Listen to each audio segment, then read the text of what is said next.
Bapak Ibu, saudari dan saudara yang terkasih, selamat pagi.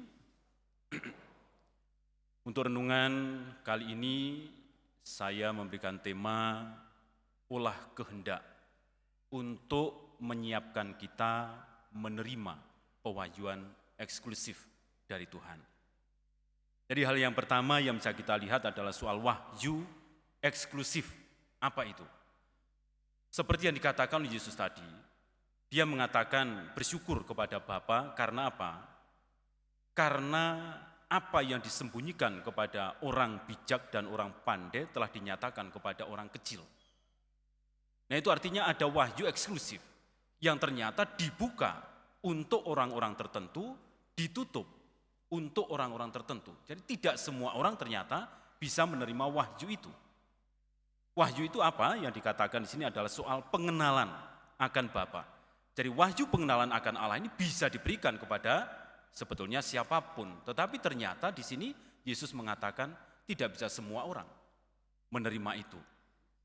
Ternyata ada orang-orang tertentu yang dikategorikan sebagai orang kecil dan juga yang dikategorikan sebagai orang-orang yang mendapatkan perkenanan dari Yesus.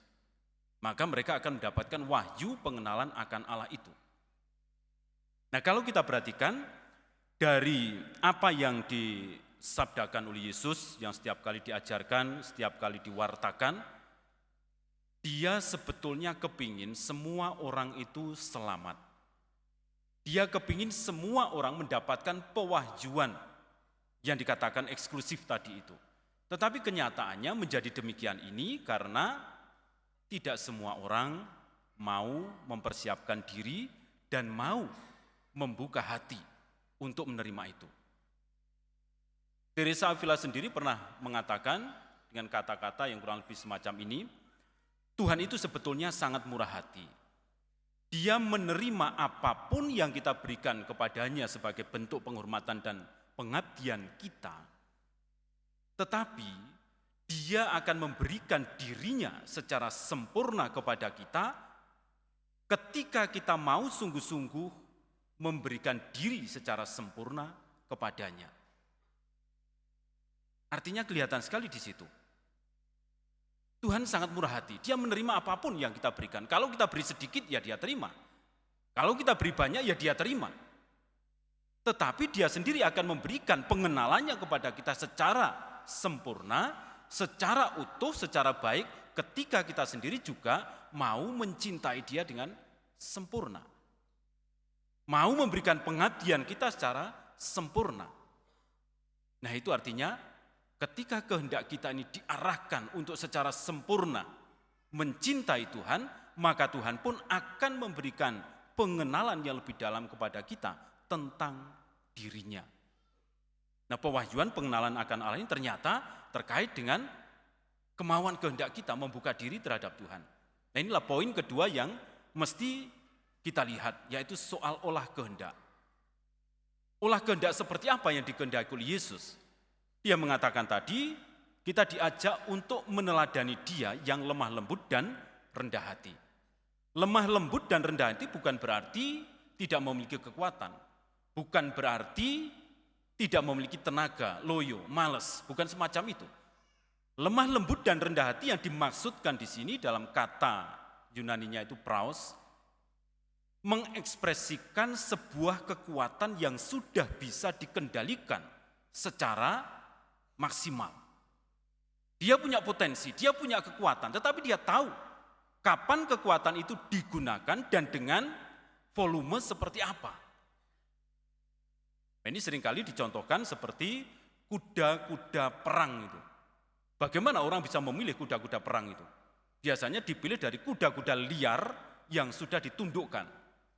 Jadi kuda-kuda liar yang tadinya itu semau-maunya itu dan sangat-sangat agresif, ternyata bisa ditundukkan. Dan ketika dia ditundukkan, dia bisa mengikuti apa yang menjadi kemauan dari penunggangnya.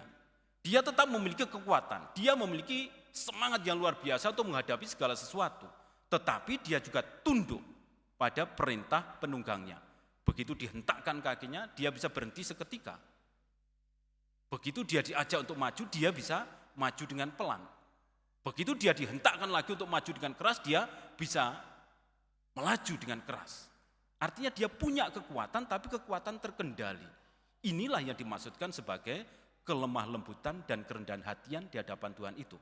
Nah, kita bisa membandingkan ini. Ketika ini diaplikasikan kepada kehendak kita, lalu yang menjadi Tuhan atas kita adalah Tuhan. Kita sudah bisa membayangkan. Kita sendiri kan punya berbagai macam keinginan. Yang mungkin sifatnya sama seperti kuda tadi, liar, bisa ke sana kemari.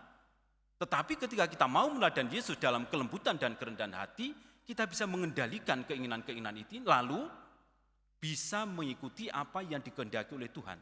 Ketika Tuhan menghendaki saya tidak berbuat begini, ya sudah, saya berhenti walaupun saya memiliki kemampuan untuk mengerjakan hal-hal itu. Ketika Tuhan menghendaki kita melakukan perbuatan-perbuatan baik, kita bisa mengerjakan dengan maksimal karena kita punya kekuatan itu.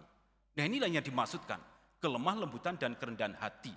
Kita punya kekuatan tetapi terkendali dalam kedisiplinan kehendak yang diselaraskan dengan Tuhan. Nah, latihan untuk menyelaraskan kehendak kita dengan kehendak Tuhan, itulah yang menjadi bagian dari olah kehendak kita. Dan olah kehendak yang semacam ini juga disebut sebagai olah untuk menuju kepada persatuan dengan Tuhan. Pelan-pelan kita menyelaraskan diri, pelan-pelan kita bisa menata diri, mendisiplinkan diri supaya keinginan hasrat kita tidak menjadi liar, tetapi terkendali, terarah, terukur sesuai dengan apa yang dikehendaki Tuhan.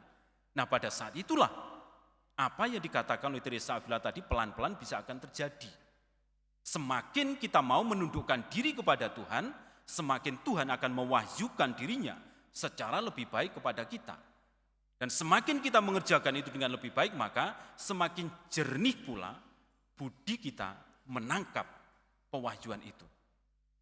Maka nanti akhirnya ada olah budi juga. Tapi di sini kita hanya melihat soal olah kehendak ini. Inilah yang mesti kita kerjakan di dalam kehidupan kita sehari-hari.